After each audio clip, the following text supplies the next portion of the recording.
Halo teman-teman, selamat datang di channel Belajar Bahasa Spanyol. Yuk belajar bahasa Spanyol ala Indonesia.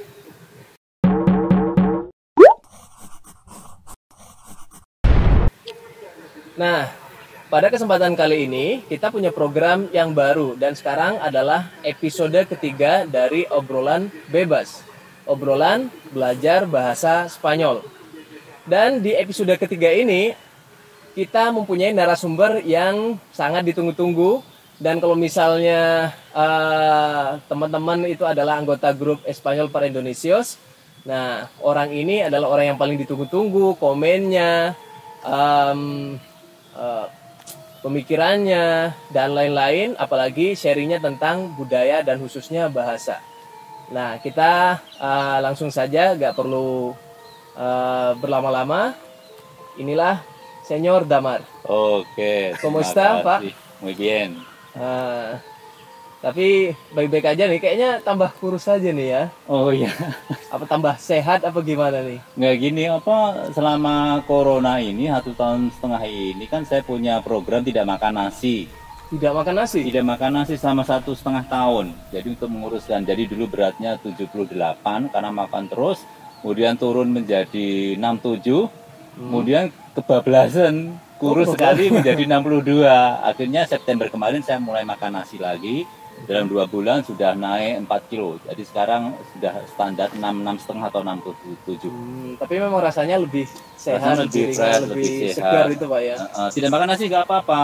Jadi Nggak minum apa-apa. roti yang banyak, diganti roti, ganti singkong. Singkong enak, sehat tuh. Singkong direbus, kemudian biasanya sih 1 kilo itu untuk 1 hari atau 2 hari itu. Oke. Jadi selama corona memang menjaga kebugaran, kesehatan ya. Ya, juga belajar kegiatan-kegiatan yang lain, sedikit olahraga, sedikit workout gitu. Jadi di rumah saya punya barbel yang 5 kilo itu, tapi teratur saja lah. Jadi nggak usah banyak, kiri kanan 16 hitungan, 16 hitungan, sit up 11, pull up 11 itu, terus 6 napas begitu. Tapi teratur yang penting. Oh ya, itu juga penting agar tubuh kita akan kuat menghadapi segala ancaman, terutama virus corona Iya, ini, makanya Pak, ya. saya tenang saja, corona apa-apa. Iya, karena memang saya yakin kok, saya makan dengan sehat, teratur, kena matahari, nutrisinya juga. olahraga gitu. Nggak usah banyak-banyak, tapi teratur itu saja. Tapi selama corona ini, Senior Damar ini kan seorang profesional tour guide. Nah, kita selama corona kan tidak ada pariwisata, tuh semuanya ditutup. Gimana Nur kegiatannya atau pasti kan berpengaruh terhadap ini ya, apa public speakingnya, caranya ngomong, apalagi bahasa asing gitu. Iya. Jadi ada beberapa hal yang harus kita kerjakan supaya bahasa asingnya tetap terjaga. Itu almost every day saya membaca buku bahasa asing. Jadi bisa dibayangkan kan, saya bisa bahasa Italia, Prancis, Spanyol, Inggris ya, itu yang paling lancar ya, dalam arti bisa Juga semuanya. Portugis, Cina. Ya itu juga ya sedikit-sedikit itu. Kemudian saya membaca, setiap hari membaca dari artikel-artikel dalam bahasa Italia, Spanyol, Prancis itu selalu ada. Selalu membaca. Di rumah saya punya banyak buku, mau tebal, meskipun kadang hanya 5 kalimat, berapa kalimat. Kemudian setiap hari itu sering saya berbicara sendiri. Berbicara sendiri.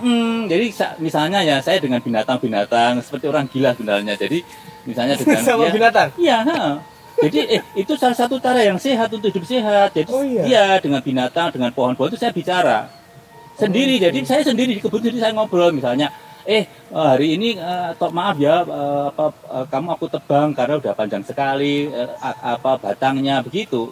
Jadi memang ada komunikasi gitu dengan bahasa asing. Sekalian begitu. praktek kita juga ya menghormati sesama makhluk hidup kali ya. Begitu.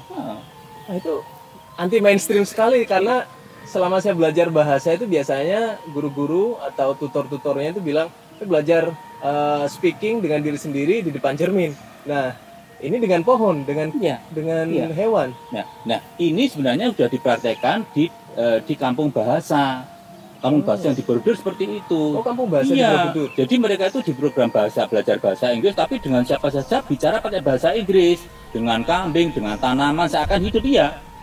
Enak. Jadi secara psikis itu tidak sendiri. Jadi kalau misalnya saya sendiri di kebun atau dengan di bidang itu saya nggak merasa sendiri. Saya merasa bahwa dia itu bisa bicara. Saya bicara gitu. Enak biarin orang katakan itu dia gila, enggak ya, aku nggak gila kok, saya tahu bahwa saya bicara sendiri gitu. Berarti jadi berarti selama ini kita tuh terbelenggu dengan pemikiran kita sendiri, tidak bisa ngobrol, kita tidak bisa praktek, ternyata bisa aja dengan apapun yang ada di sekitar kita. Iya, gitu ya? saya bayangkan tuh bisa bicara gitu kok. Saya dengan tanaman, dengan binatang itu bisa bicara. Ngobrol gitu, saya ngobrol kayak seperti orang gila bener. Tapi nggak apa-apa, saya sering coba itu. Saya ngobrol begitu. Itu menarik sekali Pak ya. Iya gitu, kemudian kadang kita mengeluh también cuando hablamos algo ya, kadang pakai bahasa Spanyol gitu, kadang pakai bahasa Italia begitu. Itu caranya. Oke. Nah, karena Senyor Damar itu saya bilang beliau ini el maestro de la lengua latina. Kenapa? Karena seperti saya yang sebutkan di poster dan juga beliau ulang lagi, beliau itu berbicara bahasa Inggris, Itali, Spanyol, Perancis, dan bahkan Portugis. Itu kan sudah mengcover bahasa-bahasa Latin. Dan tidak hanya berbicara, memahamkan diri sendiri, tapi beliau juga mencetak generasi-generasi muda yang polyglot, bisa bahasa Inggris, Itali, banyak kok murid-muridnya Pak Damar ini. Dan saya juga sempat diajar beliau dan pemikiran-pemikirannya banyak mentransformasi pemikiran saya dalam berbahasa. Nah, spesifik untuk bahasa nih Pak ya, karena kita temanya Itali dan Spanyol. Iya. Ada teman-teman yang banyak ditanyakan lebih mudah mana nih? Lebih mudah mempelajari bahasa Italia atau bahasa Spanyol? Oke ya, ngobrol tentang bahasa menarik ya. Jadi kalau saya bersyukur bahwa Tuhan itu memberikan anugerah, itu otak saya otak bahasa. Itu saya sadar. Jadi kalau orang lain butuh 1 tahun, saya 3 bulan 4 bulan bisa. 3 bulan 4 bulan? Taruhan iya, betul. Saya tahu dari nol? Iya. Oke. Saya tahu itu cepat sekali. Saya menjalankan grammar, bla bla bla bla bla. Guru selesai saya paham, saya suruh ngulang jelas seperti itu, saya bisa. Bener, iya saya tahu kapasitas saya. Nah, Italia dengan Spanyol, jadi itu lebih sulit bahasa Italia. Lebih sulit bahasa Italia? Iya. Karena? Mengapa? Karena dalam segi aturan-aturan lebih banyak bahasa Italia. Misalnya kalau dalam bahasa Spanyol itu lebih sederhana. Misalnya gabungan artikel dengan artikel dengan preposisi dengan artikel, misalnya al, kan Spanyol hanya punya al templo, Italia kan tidak, ada alo, ala, ale, ai, banyak sekali. Ya, Spanyol tidak ada perubahan, en el templo, en los templos, en el, nggak ada. Italia ada, nelo, nela, nei, neyu, banyak sekali, ada gabungannya. Yang pusing sulit itu, iya. Jadi gabungan antara kata depan dengan artikel. Jadi nanti di dalam, ada di dalam, nelo, nela, begitu. Di atas, sobre, enel itu enel, ada sula, sule, suli, begitu. Jadi kemudian, secara spesifik grammarnya memang lebih susah bahasa Itali. Iya, gitu. Kemudian ada del, kalau Spanyol kan ada del tok. Iya kan ada. Kalau Italia ada delo, dela, deles, banyak banget. Itu dari segi itu. Terus kemudian yang lebih sulit lagi adalah banyak beberapa seperti konjugasi. Kalau konjugasi tidak ada beberapa bagian yang tidak ada di dalam bahasa Spanyol. Banyak sekali. Jadi nanti kalau sudah selesai belajar semua grammar dari yang paling banyak nanti kan ada konjuntivo sama subjuntif ada. Nah itu nanti adalah bagian apa? Ada artikel khusus. Saya lupa namanya ya itu. Berarti walaupun sama-sama rumpun bahasa Latin, ada perbedaan yang cukup signifikan antara kedua bahasa tersebut. Iya, akarnya sama. Taruhlah 5%-10% sama. Tapi kalau sudah sampai pada konjugasi perubahan arti grammar tidak paham. Oke.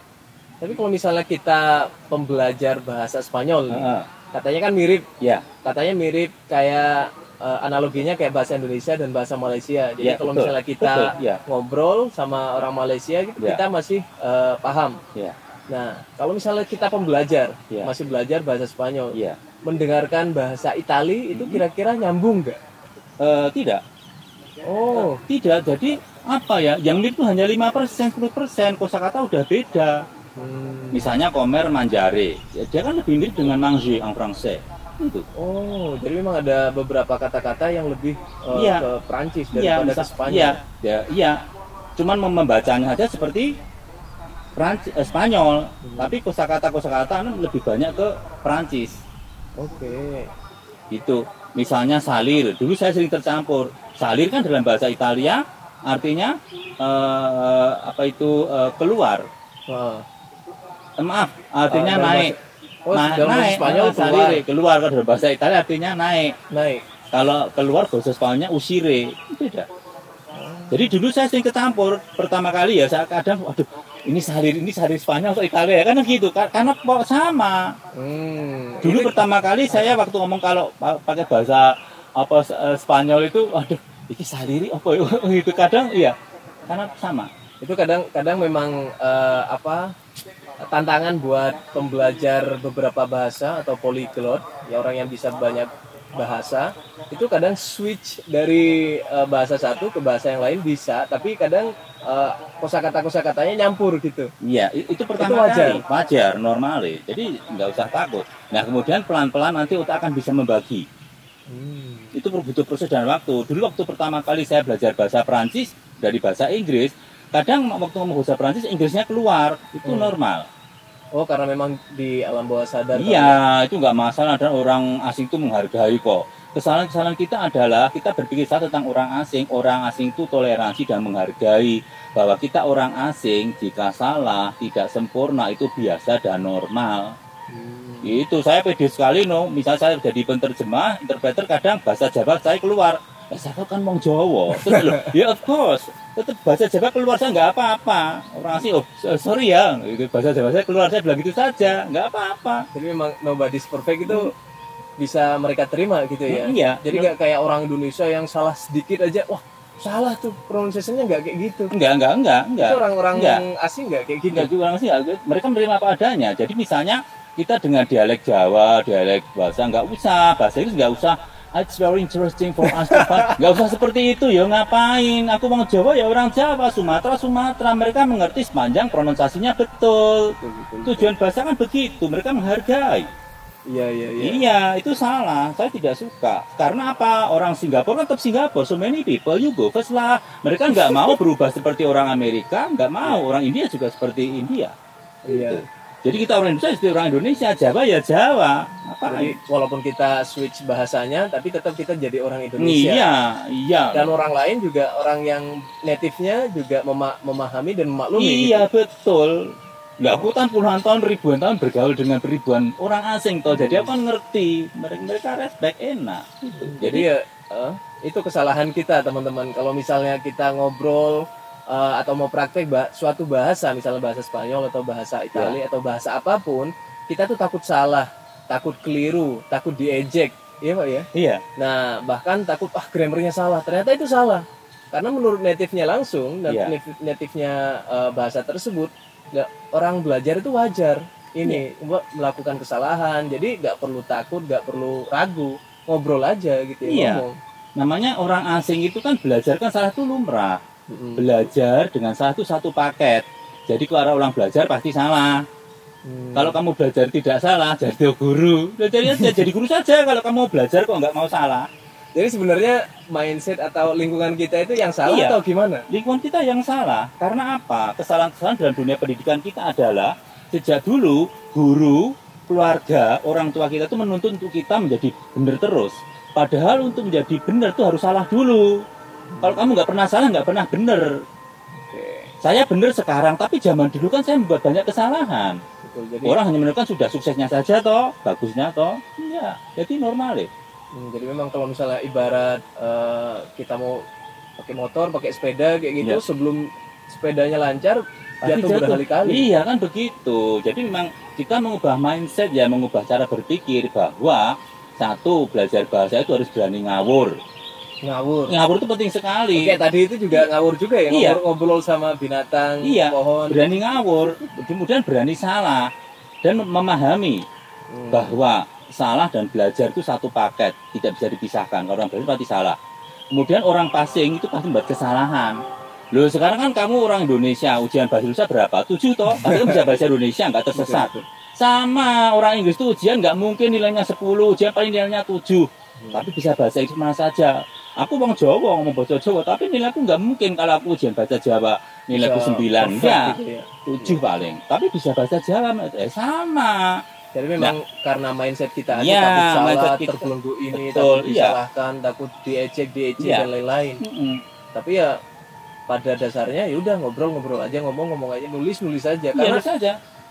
saya juga di grup WhatsApp Espanyol para Indonesia Ya. itu saya sering dapat komen, wah sorry kak, saya kalau misalnya mau ngobrol saya belum sampai levelnya, malu, takut salah, takut dan lain-lain. Itu seharusnya mereka ya udah ngobrol-ngobrol aja, gak ada yang menyalahkan, kita gak dapat nilai juga di situ ya. Iya, betul. Jadi kan inti dari komunikasi adalah mengerti maksudnya, pesannya. Maka orang-orang itu harusnya bisa belajar dari orang-orang Malioboro. Malioboro, Yogyakarta. Yogyakarta. Mengapa? Karena mereka tidak sekolah, tidak kuliah, tapi pintar bahasa asing, pintar bahasa Inggris. Maaf ya, ini adalah untuk dunia kerja atau dunia lapangan ya, untuk komunikasi ya.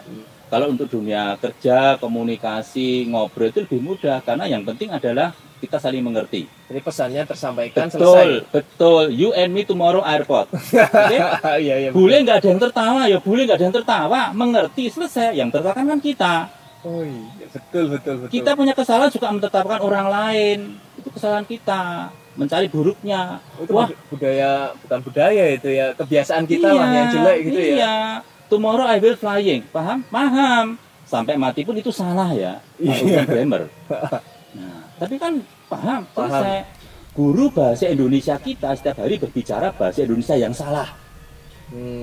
Saya juga ngomong salah. Seharusnya saya berbicara dengan aksen yang bagus. Nah, kalau saya ingin berbicara bahasa Indonesia yang bagus, saya harus mengatur susunan agar supaya itu dengan EYD. Itu iya, itu yang bagus. Nah, teman-teman, ngomong-ngomong tentang Malioboro Yogyakarta, kita sekarang ini syuting atau ngobrolnya itu di daerah Prambanan. Makanya di belakang kita itu adalah candi Hindu terbesar di Indonesia. Ya. Nah, namanya Prambanan dari abad ke-9 kalau nggak salah. Ya. Ulang tahunnya, ulang tahun dari Prambanan itu 12 November. 12 November. 12 November baru saja berarti. 856 ya kemarin. Kemarin ya minggu lalu ada Abhiseka. Abhiseka itu upacara ya hari kelahiran, penyucian untuk ya menyucikan kembali candi begitu. Itu ke 1165. Oke. Pertanyaan selanjutnya ini, kalau misalnya kita mau mulai dari nol, kira-kira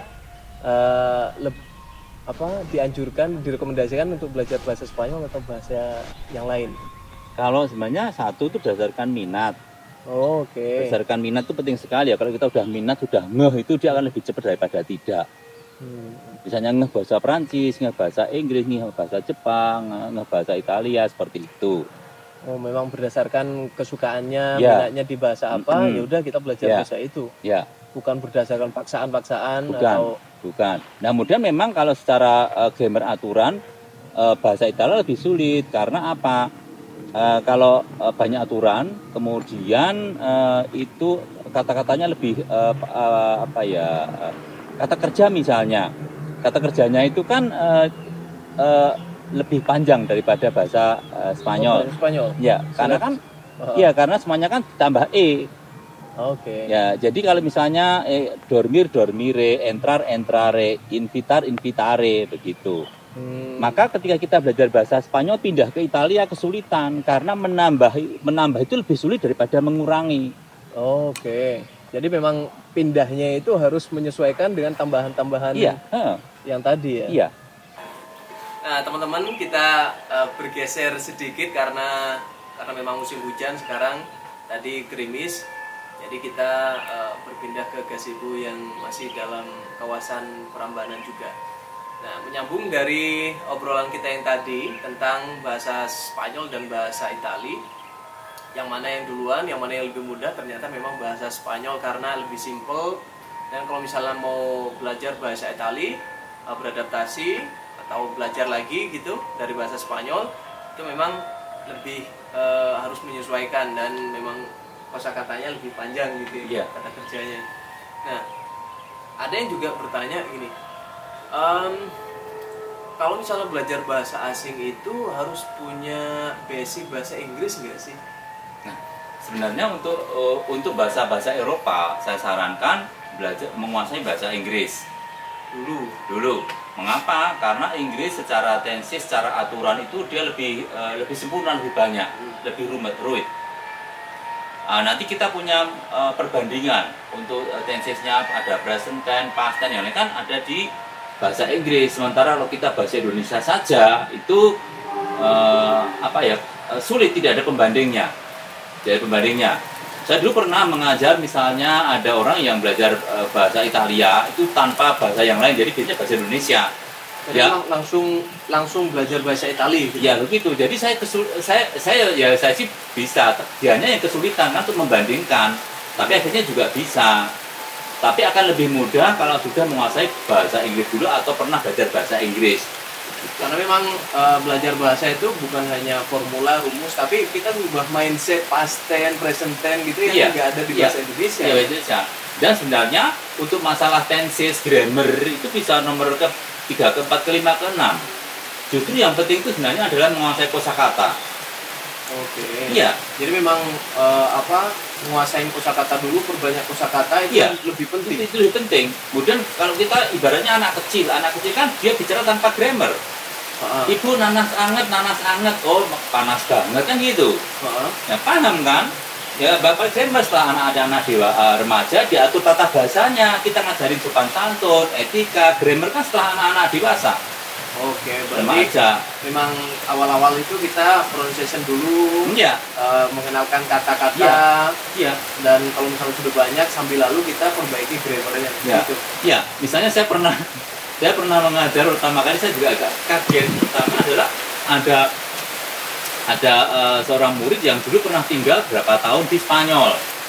Oke, tapi berbeda karena dia belajar bahasa Spanyol dari nol, tidak tahu bahasa Inggris. Nah, kemudian dia tidak berada di seperti kapal pesiar atau apa, tapi di tempat yang kasar, di perkebunan. Jadi dia bergaul dengan buruh. Jadi pendidikan buruh dengan orang atas kan juga berbeda, seperti kita kan.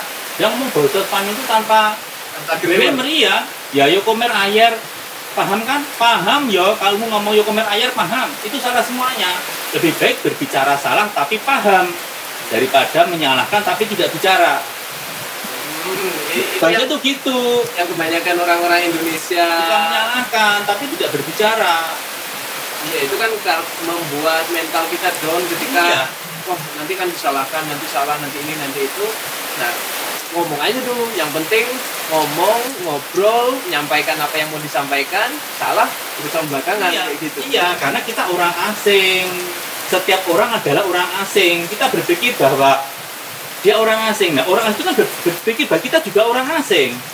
Oh iya. Iya, kita tuh salah. Kita nganggap bule itu orang asing. Kita nggak pernah berpikir bahwa bule itu menganggap kita juga orang asing, kan gitu. Maka bule belajar bahasa Indonesia cepat. Karena apa? Dia tahu dia orang asing.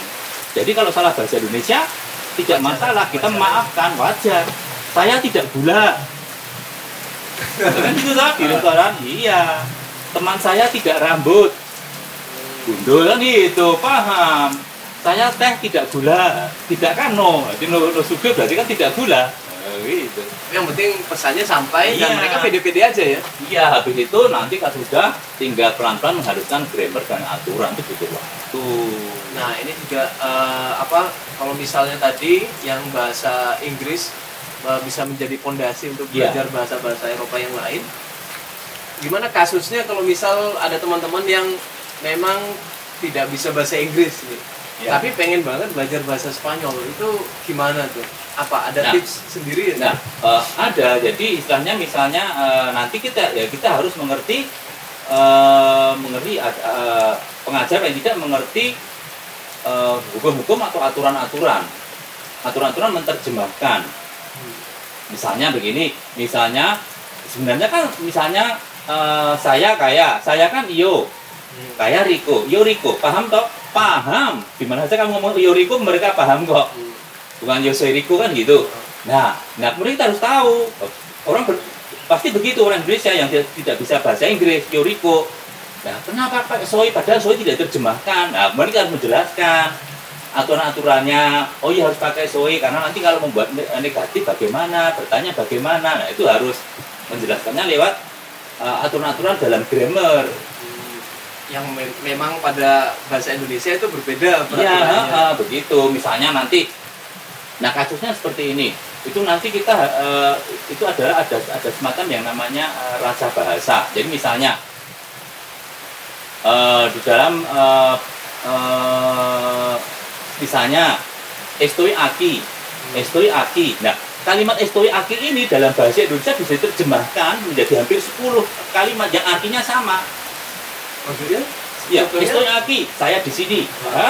Saya sedang di sini. Saya berada di sini. Saya ada di sini.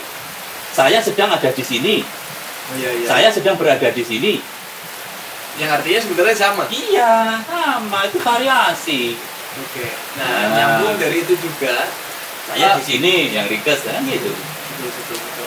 Jadi teman-teman kalau misalnya mau belajar bahasa Spanyol ya diusahakan bisa bahasa Inggris dulu agar bisa memahami aturan-aturan atau hukum-hukum bahasa yang ada di Eropa sana. Kalau misalnya enggak, ya udah nggak apa-apa, dimulai aja. Karena saya juga punya teman yang mulai dari nol tanpa bahasa Inggris dan dia bisa. Tapi memang harus pelan-pelan gitu. Nah, nyambung yang tadi, estoy aquí, saya berada di sini. Kalau misalnya kita di sekolah, itu biasanya diajarkan untuk menerjemahkan dari bahasa asing ke bahasa Indonesia. Ya. Sebenarnya lebih efektif yang mana? Dari bahasa asing ke bahasa Indonesia dulu atau Indonesia ke bahasa asing dulu atau dua-duanya? Sebenarnya dua-duanya. Jadi salah satu kesalahan pendidikan bahasa di sekolah kita adalah sejak zaman dahulu itu guru memberikan tugas adalah mengindonesiakan. Iya, Inggris ke Indonesia tidak pernah diberi tugas untuk menginggriskan, mengitaliakan, menspanyolkan, memperanciskan. Akibatnya boleh ngomong kita tahu semuanya, kita nggak bisa ngomong karena kita tidak pernah dilatih untuk menginggriskan. Itu kesalahan. Saya kalau ngajar pasti saya kasih tugas, saya makan di sini, oh aidio, yokomaki. Iya, seperti itu. Karena kalau misalnya kita sudah praktekkan, kita harus menginggriskan atau menspanyolkan. Iya. Jadi kalau kita pernah menspanyolkan, pernah mengitaliakan, otak juga menggoles, pernah ada goresan, pernah nulis, jadi ada memori. Kalau belum pernah ya nggak bisa. Itu kesalahan pendidikan. Itu harusnya diubah. Guru harus memberikan tugas menginggriskan. Kok kami sekarang nggak ada kok. Mana ada tugas PR seperti itu. Misalnya, ibu saya sedih hari ini, my mother is sad today, my mother is sad today. Oh, tidak ada. Akibatnya nggak bisa bicara. Itu kesalahan. Tidak ada PR itu salah. Jadi kalau misalnya menurut Senior Damar nih, cukup tidak kita belajar suatu bahasa di sekolah itu? Atau kita harus cari kursus-kursus di luar? Di kampus lah misalnya, kan biasanya disediakan. Iya. Di kampus, belajar di sekolah, itu sebenarnya tidak cukup. Ya, kita mencari sumber-sumber yang lain. Mengapa? Karena sumber-sumber yang lain itu mempunyai cara-cara yang berbeda, teknik yang berbeda, dan penggunaan yang berbeda. Dan kita akan membuka wawasan lebih luas. Misalnya, kalau di sekolah itu kan terlalu akademisi, oke, itu memang penting sekali kalau dalam dunia resmi ya, dunia formal, nanti surat menyurat itu memang perlu sekali. Tapi ketika kita berbicara tidak formal. Tujuan sebagian besar orang belajar bahasa kan untuk komunikasi. Maaf ya, jadi yang penting kita bisa bekerja, komunikasi, gaul sudah selesai. Tidak terlalu gramatik atau artinya tidak ingin menjadi ahli grammar. Karena memang tidak semuanya harus dipakai ke dunia akademik kan? Ya betul, karena di sekolah itu yang kita pelajari itu kan sebenarnya yang digunakan dalam berbicara, bekerja kan hanya 30-40%. Ya nggak ada orang gitu, I would like itu kan nggak ada kan? Iya, dan berapa itu seperti itu. Kiriya nggak ada. Iya, itu seperti yang paling penting kan presente, imperfecto, preterito atau apa, kemudian kosakata yang banyak, selesai. Dan kadang memang yang di sekolah diajarkan dan ditanamkan bahwasanya kalian harus benar, grammarnya harus 100% benar, itu malah merusak kayak keberanian kita. Kalau misalnya kita mau ngomong salah, takut gitu, karena memang dididiknya seperti itu. Iya, ya gitu. Jadi itu yang kesalahan. Karena apa? Orang Spanyol sendiri kan di sana ada pelajaran bahasa Spanyol. Betul. Dan mereka juga bingung malah masalah grammar. Iya, iya. Iya, sama seperti kita. Kita belajar bahasa Indonesia juga bingung belajar. Padahal kita sudah bisa bicara bahasa Indonesia, mengapa belajar bahasa Indonesia? Kan gitu toh. Nah, itu hanya tentu saja untuk orang-orang tertentu yang ingin memperdalam, ingin menjadi ahli bahasa, ahli tata bahasa, jurnalistik, sastrawan, memang harus sangat mendetail. Tapi kalau hanya untuk sekedar berbicara, bekerja, bercakap, ngobrol ngalor ngidul, tidak usah pinter-pinter sekali. Gitu. Makanya saya sarankan, kalau belajar nggak usah nilai 10 ya, nilai 7 aja udah bagus. Ngapain berpikir nilai 10? Yang penting bisa praktik. Betul, ya gitu. Itu saja cukup. Nanti lama-lama bisa bagus sendiri. Karena kita sudah banyak ngomong tentang tata bahasa atau grammar. Nah, ini pertanyaan pribadi nih, kenapa Senior Damar ini belajar banyak bahasa? Buat apa sih? Nah, Jadi jadi sebenarnya bahasa Inggris plus bahasa satu lagi cukup. Tidak harus Inggris, Itali, Spanyol, Prancis, tambah lagi Portugis, tambah lagi Cina, tambah lagi apa? Wah, ada banyak. Bener buat apa sih? nah, sebenarnya kan kalau saya belajar beberapa bahasa itu apa ya? Satu tertarik dengan bahasa asing, kemudian bisa mengerti karakter mereka begitu. Lewat bahasa. Selain Iya. kita belajar bahasanya, kita juga bisa mengerti karakter mereka. Iya, iya. Bahasa menunjukkan bangsa. Oke. Jadi semakin bahasanya rumit, ngomongnya semakin rumit. Itu juga ada Iya, korelasinya. iya, betul ya, betul. Oke. Iya, misalnya bahasa Prancis. Heeh. Nah, bahasa Prancis itu bahasanya rumit. Karena memang Sulit susah. sekali. Dan Prancis juga sulit yo. Oh, orang tersulit di dunia itu orang Prancis ya. Dari segi karakter yang lainnya sulit sekali sulit. Harus kita memahami karakter mereka, dengan kata bahasa dan yang lainnya gitu. Jadi memang suatu bahasa itu kayak cermin dari bangsanya, budayanya, karakter orangnya gitu. Iya. Saya baru tahu itu. Iya. Makanya kalau misalnya orang Spanyol karena bahasanya mudah, mungkin mereka lebih luas gitu ya. Iya. Orang-orang Lebih simpel Spanyol, kali ya. orang-orang Spanyol, orang-orang Italia, ya selain orang Prancis ya itu kan mereka lebih terbuka, lebih toleransi, lebih enak, lebih friendly, lebih akrab gitu dibandingkan misalnya karakter-karakter orang Prancis gitu yang berbeda begitu. Jadi memang ketika kita belajar suatu bahasa, kita juga mengenali budayanya, dan bangsanya atau karakter-karakternya sendiri. Iya, gitu. Dan itu yang membuat tertarik, Pak. Iya, karena memang apa ya menarik itu loh seperti ini ya ternyata kalau kayak misalnya bahasa-bahasa yang romantis memang orangnya juga romantis kan begitu.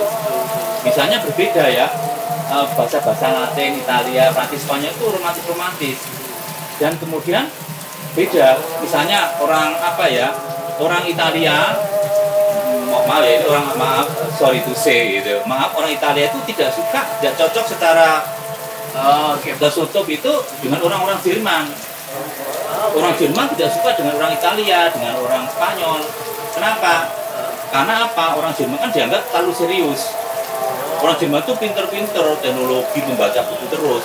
Terlalu serius. Terlalu serius. Makanya kalau misalnya ngobrol itu nggak Serius. ini ya. Enggak.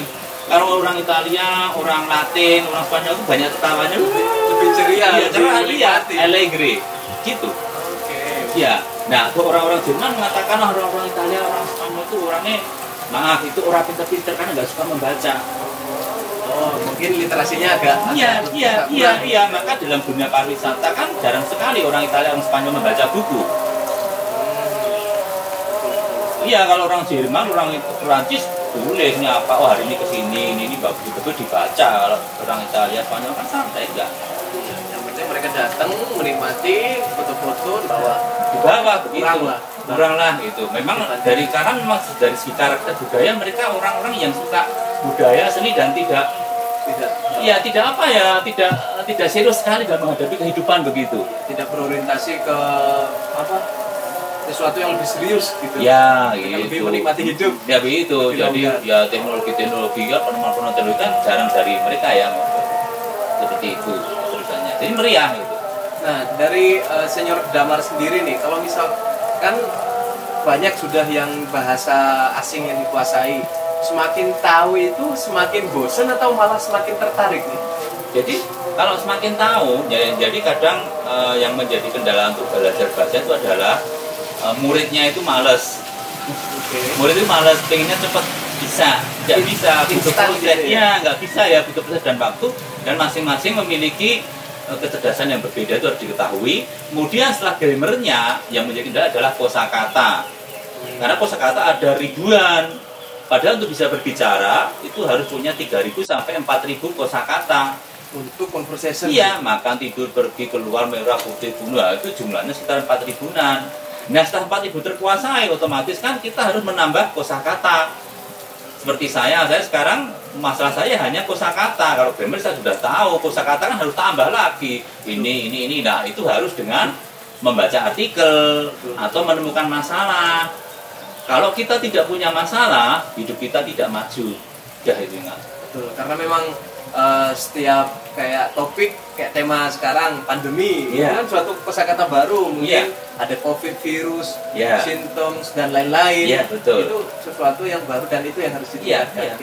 Maka saya ketika ada tantangan-tantangan yang saya tidak tahu, saya berani karena saya akan menemukan sesuatu yang baru. Terus saya jadi belajar. Wah, misalnya mungkin pernah kan saya menjadi interpreter bahasa Spanyol selama 12 hari. 12 hari di pabrik di pabrik daerah Karawang, di Bcard atau apa itu kurang tahu. Sekarang ada 2.000 pekerja lebih itu. Nah, padahal itu pabrik baja. Padahal saya kan jadi tahu masalah baja. Orang bahasa Indonesia saya nggak tahu tentang baja, apalagi bahasa Spanyol kan nggak tahu. Ya terus bagaimanakah kan tantangan? Ya kita kerjasama dengan ahlinya. Saya ngomong terbuka, maaf kosakata saya bahasa Spanyol, bahasa budaya dan pariwisata dan sosial. Jadi kalau bahasa teknik tentu saja nggak tahu toh. Saya tidak tahu bahasa Spanyolnya drei, sekrup, terus per apalagi mesin kan nggak tahu. Bahasa Indonesia saja tidak tahu kok, apalagi bahasa Spanyol. Ya sudah, kemudian terus kita terbuka diberi kuncinya. Nanti menghafalkan ini. Oh iya saya hafalkan. Kasih kunci nanti, hafalannya ini bagian ini Spanyolnya ini bagian Spanyolnya. Oh, jadi hari pertama saya menghafalkan itu. Oh tahu ini.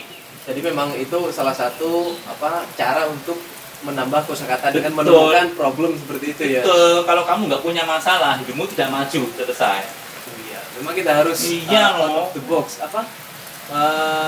keluar dari comfort zone. Kalau misalnya comfort zone ya kosakatanya itu. Iya. Kalau misalnya kita di pariwisata ya hanya di pariwisata aja, budaya dan lain-lain. Tapi kalau misalnya kita lompat, ada masih banyak kosakata seperti baca-baca tadi itu. Saya pernah juga kan sekarang saya pernah juga menjadi interpreter untuk parrucchiere, itu tukang salon.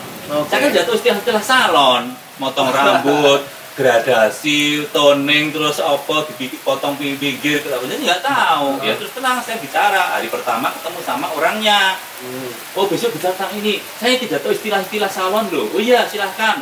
Terus dipelajari. Oh ini motong, kemudian ada apa itu gunting segi itu yang apa itu loh yang kayak itu. Ya itu ada istilahnya. Ini kemudian potong gradasi, bleaching apalagi dalam bahasa Italia, terus potong agak miring. Oh itu semuanya dipelajari, ada istilahnya. Nah kita belajar di situ. Memang butuh jam terbang ya, dan tidak ada semuanya, tidak ada sesuatu itu yang instan gitu teman-teman. Ya, butuh waktu dan proses. Gitu. Oke. Ini juga saya menerima beberapa pertanyaan dari teman-teman di grup. Nih, pertanyaan pertama dari Safitri ini. Bagaimana cara mempelajari dua bahasa asing atau mungkin lebih dalam waktu yang sama, di saat yang bersamaan, dan tidak melupakan salah satu diantaranya? Maksudnya belajar beberapa tapi hasilnya tetap bagus. Jadi kalau misalnya kita mau belajar misalnya dari bahasa Inggris, mau belajar bahasa Spanyol dan Itali dalam waktu yang bersamaan, di bulan yang sama, tapi pengennya sama-sama bagus, itu memungkinkan nggak sih? Nggak bisa. Jadi begini ya, banyak sekali kesalahan dalam belajar bahasa. otak kita itu tidak mampu menyimpan semuanya. Apa yang dijelaskan guru, yang kita baca, yang kita lihat itu hanya menyimpan paling 20-30%, yang lain lupa. Itulah mengapa kita membaca berkali-kali. Nah, ya, kalau kita belajar bahasa Inggris, kemudian pindah Italia, oke. Nah, setelah Italia terkuasai 80%, baru bisa pindah ke yang lain. Tapi pada yang sama nggak bisa. Hanya orang-orang tertentu atas anugerah Tuhan. Oh iya, kesalahan-kesalahan orang adalah orang membandingkan diri sendiri dengan orang lain. Nah, itu salah. Misalnya saya dikasih 1 bulan belajar, yuk bisa kok, ayo tantang-tantangan. Tapi belum pasti yang lain bisa. Jadi jangan memandang saya, karena saya punya perbedaan. Karena memang intelijensinya atau betul, begitu. Tapi beda dengan teknologi saya lemah. Jadi tadi saya lemah, orang lain butuh 1 bulan, mungkin saya butuh 1 tahun. Dan saya sadari itu. Tapi dalam masalah bahasa, bahasa, ya, speed up lebih, yang lain. ya, begitu. Jadi bahasa tidak bisa, mending ada istilahnya terlalu salah, nggak bisa. Mungkin terlalu obsesif ya orangnya. Iya, nggak bisa. Karena nanti otak akan tercampur. Apalagi misalnya Spanyol sama Italia mirip, bahasa kalau mirip karena tercampur. Iya. Nggak bisa, satu-satu dulu, sabar. Jadi ini yang nggak bisa, maka saya sering tertawa dan jengkel ketika ada sebuah sekolah sekolah gitu mana gitu mendapat pelajaran bahasa Inggris, bahasa Italia, bahasa Spanyol, bahasa Prancis, bahasa Cina dalam saat yang bersamaan gitu. Pada sekolah otaknya menyimpan di mana? Yura iso nggak bisa yo.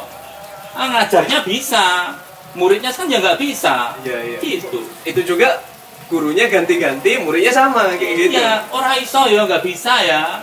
Mungkin nanti akan orang ya saya bisa. Jumlahnya sedikit, dari 100 orang paling yang bisa seperti itu 3-10, yang lain nggak bisa. Gitu ya. Mungkin ini nggak bisa. Mungkin ini yang nanya masih darah muda, jadi memang pengennya dapat banyak dalam waktu yang bersamaan. Mungkin instan. Jadi teman-teman. Jadi nanti tidak matang semua bahasanya. Tidak matang itu artinya misalnya Prancisnya cuma 20%, 30%, kemudian Italianya 20%, mah nggak bisa untuk bekerja. Karena nanggung semuanya kok, seperti orang-orang kita kan itu toh. Jadi mau dipelajari maunya pinter semua malah nggak bisa. Iya, nggak bisa. Malah nggak specialize. Iya. Jadi teman-teman kalau misalnya mau belajar bahasa itu satu dikuasai dulu, baru pindah ke bahasa yang lain agar lebih efektif dan efisien dan juga bisa lebih matang seperti Pak Damar bilang. Nah, ini pertanyaan kedua, bagaimana caranya agar merasa pede ketika mempelajari bahasa ketiga atau keempat? Ya, mungkin ini yang bertanya ini dari Ganesh. Nah, dia sudah bisa 2 bahasa dan dia mau belajar bahasa ketiga atau yang keempat. Gimana caranya biar pede gitu? Pede, pede percaya diri itu ya. Oke, jadi percaya diri. Jadi percaya diri itu dibangun satu karena punya knowledge, pengetahuan. Orang yang pengetahuannya sedikit tidak percaya diri. Ya kalau pengetahuannya banyak dia akan percaya diri. Itu satu. Nah kemudian memahami bahwa setiap orang adalah orang asing. Berbuat salah itu manusiawi dan normal, alami, wajar. Apalagi kita orang asing, jadi lumrah. Jadi kemudian harus berani ngawur dan nekat. Kunci belajar bahasa di situ. Jadi untuk PD itu ya udah kita harus punya knowledge, terus berani ngawur, ya, betul. Dan menyadari bahwasanya ini bahasa baru atau sesuatu yang baru buat kita. Jadi salah itu wajar. Betul sekali. Misalnya saya tidak bisa bahasa Jepang.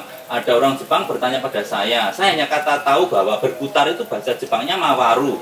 Mawaru. Iya, dia tahu. Beres di exit. Exitnya Kochikara mawaru gitu udah tahu. Gak tahu itu bener pokoknya mawaru. Dia tahu. Ini salah semuanya. Tapi mereka ngerti kok mawaru.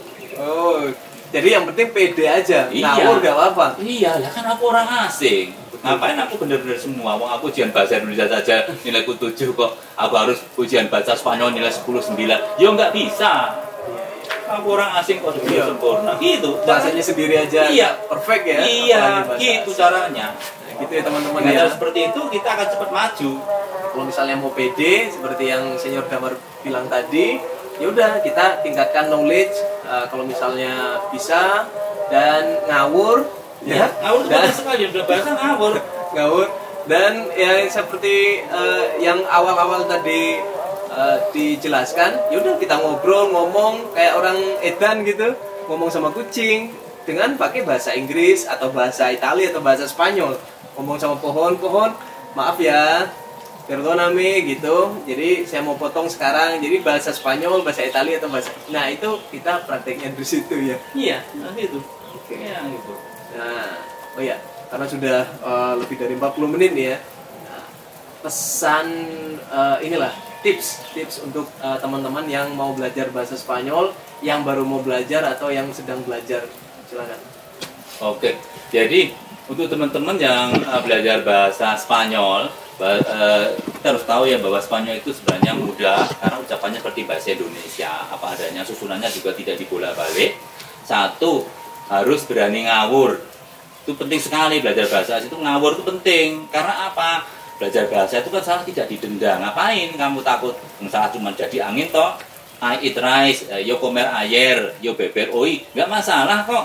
Nah, nanti pelan-pelan bisa ngomong yo bebo oi, yo bebo apa Fanta atau Coca-Cola seperti itu. Nah, kemudian harus selalu banyak praktek. Prakteknya artinya adalah di samping menulis, kemudian ada berbicara. Berbicara ada banyak cara ya, tadi bicara sendiri atau dengan binatang, pos sekitarnya. Kemudian menulis atau eskribir itu penting sekali. Kemudian leher membaca untuk mengingat kosakata. Dan membiasakan atau terbiasa salah tapi santai.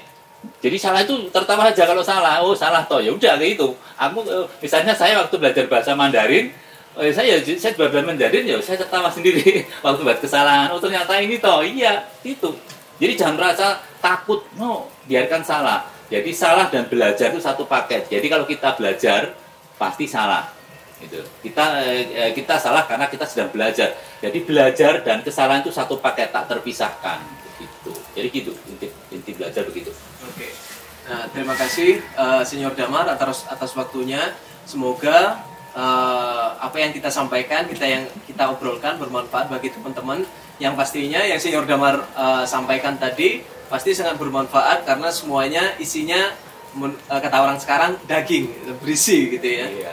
Oke, pues muchas gracias teman-teman yang sudah menyaksikan dari awal sampai akhir. Oke, teman-teman kalau misalnya mau follow Instagramnya Senior Damar atau Facebooknya nanti kita tag di bawah di kolom deskripsi. Dan kalau misalnya teman-teman masih punya pertanyaan atau penasaran tentang Senior Damar ini, silahkan nanti menghubungi media sosialnya langsung. Oke, nah itu dari saya. Sampai jumpa di video-video dan obrolan bebas selanjutnya. Ciao. Ciao.